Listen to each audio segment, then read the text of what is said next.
Pourquoi les Blancs, quand ils arrivent en Afrique, n'ont pas besoin de faire d'efforts pour s'intégrer aux cultures des pays dans lesquels ils viennent travailler?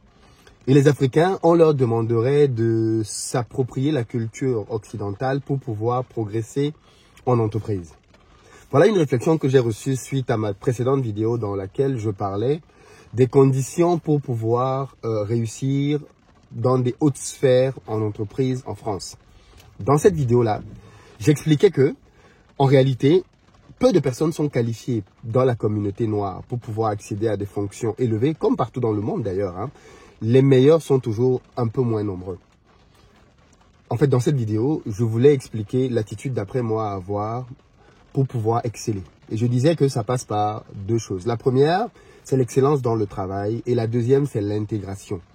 Tu dois pouvoir un minimum comprendre la culture du pays dans lequel tu travailles pour espérer aller à des fonctions élevées en termes de management. Parce que si tu manages des gens, bien évidemment, ce sera beaucoup plus simple pour toi de le faire si tu comprends leur culture et si tu intègres tout ou partie de cette culture-là.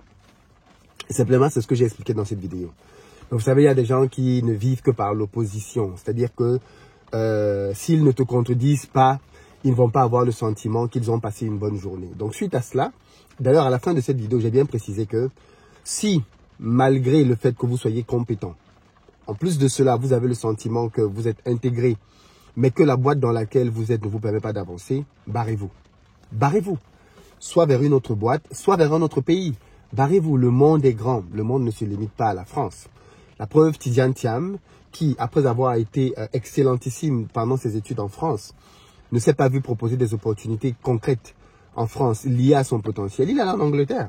Et puis plus tard au Crédit Suisse. Donc, et c'est ce qu'il faut faire. Il ne faut pas se planter quelque part et commencer à pleurnicher. Non, on ne nous aime pas, on ne nous fait pas ci, on ne nous fait pas ça. Ben, va ailleurs. Aussi simple que ça, va ailleurs. Le monde est grand. Et donc, en réponse à cela, des gens, certaines personnes, en tout cas pas très nombreuses, sont venues dans les commentaires dire oui, mais Philippe, ça c'est parce que pourquoi tu dis ça alors que les Noirs, enfin les Blancs, quand ils viennent en Afrique, ils n'ont pas besoin de faire d'efforts d'intégration et tout de suite ils accèdent à des fonctions élevées. Ils vivent chez nous comme s'ils étaient chez eux. Ils ont leur bar, ils ont leur restaurant, ils ont les écoles pour leurs enfants, ils ont leur endroit où ils sortent entre eux. Ils ne se mélangent pas beaucoup aux populations, ainsi de suite, ainsi de suite. Et pourtant, nous, quand on est en France, tu nous demandes de faire des efforts d'intégration. Pourquoi eux, ils n'en font pas? Eh bien, en fait, pour moi, la réponse n'est pas très compliquée. Elle est même plutôt simple. Il faut juste bien replacer les choses dans leur contexte. De quoi on parle? Dans un premier cas, qui sont les personnes qui viennent en Afrique? En général, le Français qui quitte la France pour aller s'installer et travailler en Afrique vient via une entreprise française ou une multinationale. C'est tellement important de préciser ça. Ils ne viennent pas au Sénégal, ils ne viennent pas en Côte d'Ivoire ou au Cameroun pour venir s'installer, vivre, étudier et ensuite commencer à chercher du travail. C'est ce que nous faisons. Nous allons en France pour étudier parce que nous reconnaissons que le système académique français, à des égards, est plus performant que celui de nos pays d'origine. Donc nous allons là-bas pour chercher de la connaissance. Et une fois que nous avons eu cette connaissance, nous voulons une première expérience au moins. Certains, après la première expérience, veulent une deuxième, veulent une troisième. D'autres, après une première expérience, vont ailleurs. Mais dans tous les cas, nous y allons d'abord pour pouvoir faire une immigration dans laquelle nous allons étudier et ensuite nous nous installons. De l'autre côté, ce n'est pas la même chose. Les personnes dont on parle en Afrique qui ont des grands postes viennent en Afrique au travers de multinationales pour exercer les fonctions de direction. C'est pas pareil, n'est-ce pas? Ça veut dire que l'entreprise, je sais pas moi, Total, va faire venir des personnes de Paris pour qu'ils viennent être cadres, managers, dirigeants à, je sais pas moi, à Yaoundé, à Abidjan, à Dakar. Ces personnes donc viennent déjà avec un travail, et un travail très bien rémunéré, avec des avantages d'expatriation. Donc en fait, ces personnes-là représentent la crème de la crème. Ok?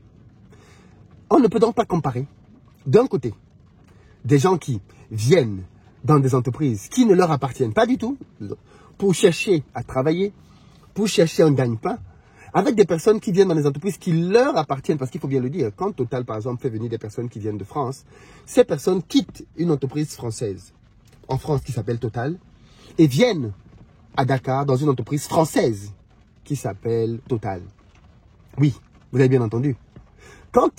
Et cette personne, donc, n'a pas besoin de changer de culture. Quand Facebook quitte la France pour venir s'implanter en France, quand Google quitte la France pour venir s'implanter en France, quand Starbucks quitte les États-Unis pour venir s'installer en France, ces entreprises viennent avec leur culture d'entreprise.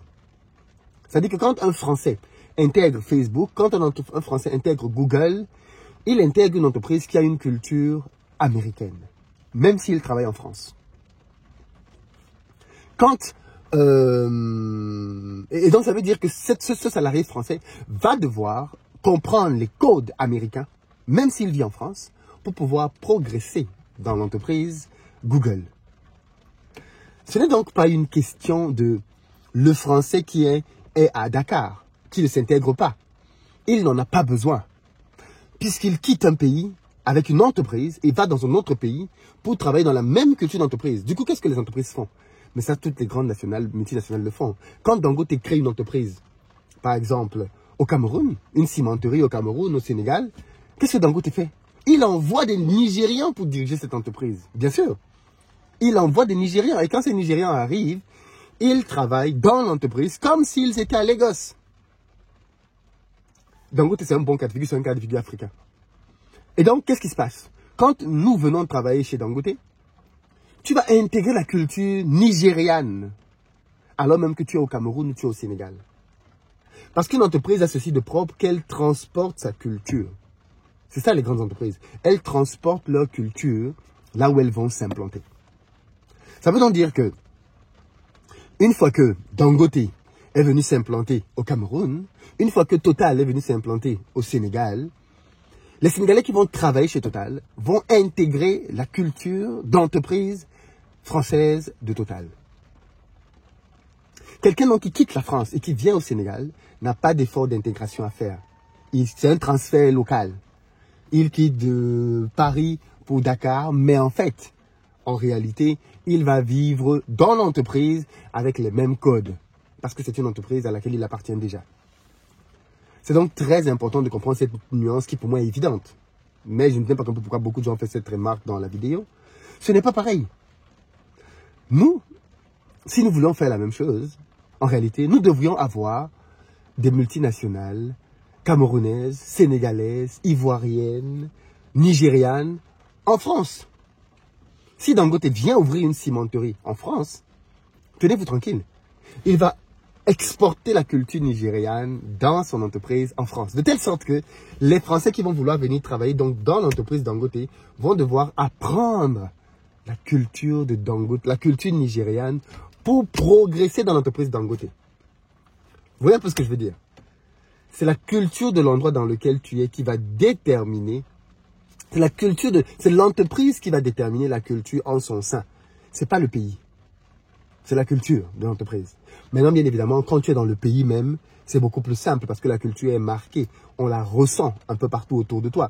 Quand tu es en France, la culture française, tu la vis partout parce qu'à la fin de la journée de travail, eh bien, vous sortez, vous allez prendre un verre, ainsi de suite. Vous êtes dans la culture. Mais la culture à Abidjan, par exemple, est totalement différente de la culture à Yaoundé. Par exemple, pour avoir vécu dans les deux villes, ça n'a rien à voir. Ce sont bien deux villes africaines. Donc, une entreprise qui s'implanterait, par exemple, en Côte d'Ivoire et qui s'implanterait dans le même temps au Sénégal, ou alors, je ne sais pas moi, au Cameroun, les salariés de cette entreprise seraient confrontés à des éléments de culture d'entreprise différents en fonction du lieu géographique. Alors, il y aura la culture d'entreprise qui va être la même, mais la culture à l'extérieur va être différente.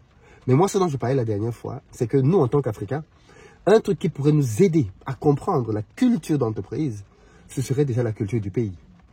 Parce que quand tu es dans le pays, et bien que tu vis d'après les règles du pays, tu comprends et tu appréhendes déjà certains éléments de la culture elle-même d'entreprise.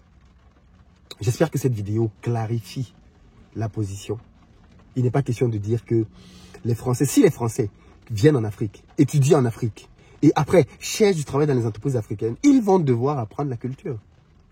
Sinon, ils ne vont pas s'en sortir. Ils vont devoir apprendre la culture pour diriger les effectifs. Sinon, ils ne vont pas s'en sortir. vois ce que je veux dire?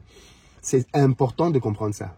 Les gens ont fait une confusion entre la culture d'entreprise d'une part et la culture à l'extérieur dans la ville. Maintenant qu'on dise que les Français aient des restaurants, est-ce qu'ils empêchent aux Africains d'avoir des restaurants à Paris? Est-ce qu'ils empêchent aux Africains d'avoir des écoles à Paris? Est-ce qu'ils empêchent aux Africains d'avoir de créer même leur propre circuit? Ils n'empêchent personne de le faire. C'est tout, c'est aux Africains de s'organiser pour pouvoir faire ça et créer ça, si c'est ce qui les intéresse. Dites-moi dans les commentaires ce que vous en pensez. Peace.